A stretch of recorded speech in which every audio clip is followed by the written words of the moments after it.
Hi, everybody. This is your friend Daniel Hutchins, and I'm back again. As you probably see, I kind of cleaned up some of my wall so I can hang some more lists and stuff. And I kind of cut out a border around you see my Black Widow. It's kind of shrunk because I decided I'd just keep her nice shapely figure, her body, just right on that then. Like I also did with Grogu, Baby Yoda's, I have on the other wall covered by my dartboard on the other side of my room, which you cannot see right now.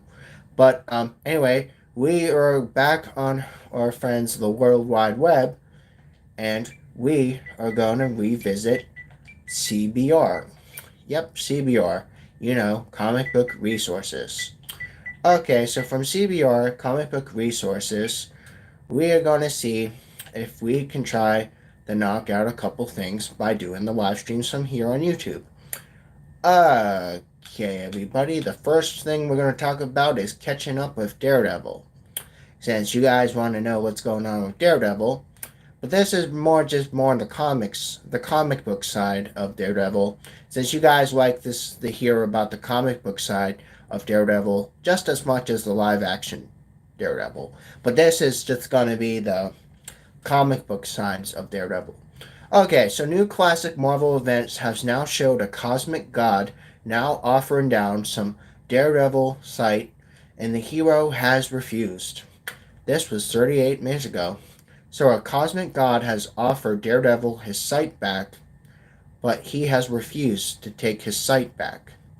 Well, you guys probably already know in the comics that Daredevil is blind, but I think he likes being blind, so that's why he decided to refuse the offer of getting his sight back.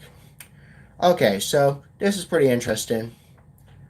We are going to try scrolling down nice and slow and try going through this without losing my patience or saying profanity. I want to try to refrain from using profanity because some of you guys are probably wondering why I use so much profanity. Well, it's probably mostly because it's the things on the outside of my camera that's kind of causing me to do profanity. But you don't have to worry. I'm going to try to keep this as clean as I can. Okay, so during a tie-in with the major Marvel crossover, The Secret Wars 2, yes, The Secret Wars has a second Secret Wars. The Secret Wars 2, which is a book I have actually. I'm not going to pull it out right this second, but I do. When I say I have it, I have it. I have the graphic novel Secret Wars 2. This explains how the Beyonder, the Beyonder, he hired Nelson and Murdoch, the attorneys at law, to have an effort of legally and ethically acquiring the entire planet. Okay, so originally this was published from the Man Without Fear 1985 Daredevil number 223, which is somewhere around, the Frank Miller Daredevil run in the 80s. If you guys remember the Frank Miller Daredevil in the 80s, this probably might catch you some eyes back again. Okay, so now the Man Without Fear was given the opportunity to get his sight back from the Beyonder as a payment for prospective legal service. But beyond this, the Beyonder might not have anticipated that mass rejection of this gift. The Beyonder wants to help Daredevil get his sight back, but he just rejects it. So after Matt walks away from the meeting with the Beyonder, Foggy Nelson, his buddy, also accepts the case and the retainers on the behalf of the firms, which prompted Beyonder to track down Matt's whereabouts, because after all, it's Matt Murdock. So, while obviously trying to observe Matt from above, and they recognize it is the Beyonder that was in this, they have to figure out some more mystical ways of payment to offers to Matt Murdock. Well, most naturally, because he is Daredevil and Yonder was giving him a one in a lifetime chance. So, okay. So, related to this article, the Defenders, the Fantastic Four, all gather for Matt Murdock's funeral. But we're not talking about that because we're talking about someone else. Plus, we don't really like to talk too much about death here on the YouTube channel. I like to try to keep it kind of clean. At least I try to. Okay, so while in the middle of a confront with a low-level thief, the Beyonder now granted Daredevil his vision again, but this has disoriented him and causes him to fall into some chemicals. As he was astonished, he was able to see again. And again, because he accidentally fell into a vat of chemicals, he emerges able to see again. He realizes this is the work of Beyonder. And initially, the man without fear is now surprised by the visionary world around him. And he is distracted by sheer amounts of visual inputs that he was behind this little act of saying falling into vats of chemicals and trying to get his sight back into place again. Okay. Now it's saying I have to refresh the page. Oh my gosh. Okay. So it's saying I have to refresh the page, but that's not that bad because, like I said, I have bought like 25 different apps on my PlayStation. So that could probably be kind of, sort of what the reason is for it kind of being slow. But no need to worry. We're just trying to keep this going. So, come on. I just want to try to wrap this up. Okay, so Daredevil, again, has always been known for his strong will and his ability to read any situation. But again, he's is just surprised to know that he still was able to get his sight back despite the accident that happened between him and with the Beyonder. Okay, so I just thought that was just a little something interesting I wanted to share to you guys because Daredevil actually didn't want to get his sight back, but because the Beyonder left out a vat of chemicals, he accidentally fell into him. He got his sight back, and it was more surprising to most that there was a time in the 1980s where basically Beyonder gave him the lifetime chance to see things again. Okay, so we're going to go back to our friend CBR. We're going to go to the CBR exclusives, which is the special stuff, which I call the VIP section. It's basically like, okay, you have your very important people type exclusive type stuff. That's what this comic book resource exclusives are. Okay, so we're just going to go down and see if we can find something interesting. You want to know about vampires? Well, I'll tell you about vampires, okay? It's not going to be about Morbius, and it's not going to be about Blade. It's about something else. Okay, so it's going to be about DC versus vampires. DC versus vampires, which we kind of based a little on this before. Tiny bit of this on a longer discussion.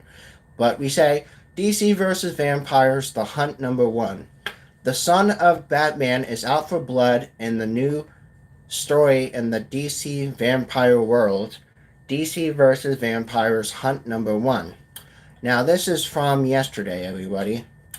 It is a DC one shot done by Rosenberg, and it's for mature people from the ages 13 and up. Now, branching off the DC's limited run series of DC vs. Vampires, DC vs. Vampires, The Hunt number one, written by Rosenberg. This story basically begins in Gotham City with a seat of power to the vampire kingdom. Well, basically, it's alleyways in Rundown City. We know that they cover this and they have metal human citizens to Gotham seeking out some more answers, but this one-shot story now continues to explore the more vampiric side, or the dark vampire side, of DC. Also delivers more blood, action, misery for the Damian Wayne, the son of Batman, the vampire hunter. Now they put Damian Wayne, the son of Batman, into a vampire hunt role. Okay, kind of interesting. But so Damian has now been a trained assassin to the DC universe ever since his inception. Because Talia and then Bruce, they had a baby, and then it was Damien. Comics history. Again, only natural that he would take on the role of a vampire hunter. Boy Wonder now continues to prove he is a force to reckon with a blood-soaked one-shot, now taking boundaries beyond the limits, and again the Kingdom Elite. Because they had the League of Assassins, and you had the Kingdom and the whole Elite, all the elites. Now for true Damien fashion, he puts on his own twist of the story. He quickly becomes known as the greatest vampire hunter in Gotham. He can also be seen single-handedly mowing down rooms of vampires, just like like you have other vampire hunters. Now you have one of the own Boy Wonders taking on being a vampire hunter. Okay, so now he's mowed down some entire rooms of vampires with slit ease. And again, throughout DC Vampires, Hunt number 1, which you can actually check into it, and it's actually a $4 one-shot book that you can find or you can ask about at your local comic book store. Now, DC vs. Vampires wipes out shocking numbers of heroes. We're not talking about that. We're talking about something else. Because like we said, we like to try to keep this as mature as possible. Okay, so everybody, again, Damien now has to seek vengeance from his adoptive big brother, Nightwing, become the Lord of Vampires, and DC vs. Vampires number 6, also wrote by Rosenberg and his friend Schmidt. Now, Dick has successfully killed almost every member from the Bat family, including Batman. And so Damien has to pick up the pieces and bring justice to his whole family. The young hero comes up with a plan to confront his brother, Nightwing, and they have to settle their feud once and for all. So Rosenberg has this awesome creative plan of having Big Brother Nightwing with Little Brother Damien taking on and settling their scores when it comes to hitting up the violence across the city of Gotham, most naturally. Now this story flows incredibly well and is a very, very quick read. It also does a great work at explaining the letters, and again helps deliver a story flow that's so effortlessly from panel to panel. When characters refer to King of Vampires, or like they also said, King in Black, which is somewhat similar notion, now they have to use bold font to make clear to deliver the character isn't a force to be trifled with. Again, it delivers pretty great action colors and pops off the page. Now compares the gloomy backdrops of Gotham with bright colors to a downright explosive. Now ashes left from each vampire dying floating through the air. The chill effects. Vampires can now immediately identify due to brightness to the red eye. Yeah, because vampires have red eyes, most naturally say.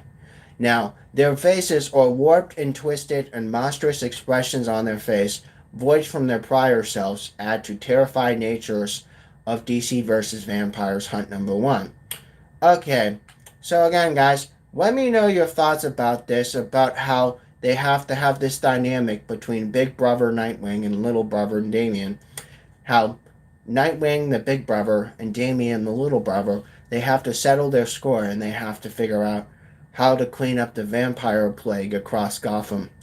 Again, guys, let me know your thoughts. This is just another quick, almost a 15-minute. So, I figured you guys would enjoy this little, shall I say, afternoon special. And again, you have a great, great, great, great day. I'm just going to wrap this up. I'm probably going to spin out another one maybe this evening, maybe. If I'm around, I might maybe do another discussion this evening.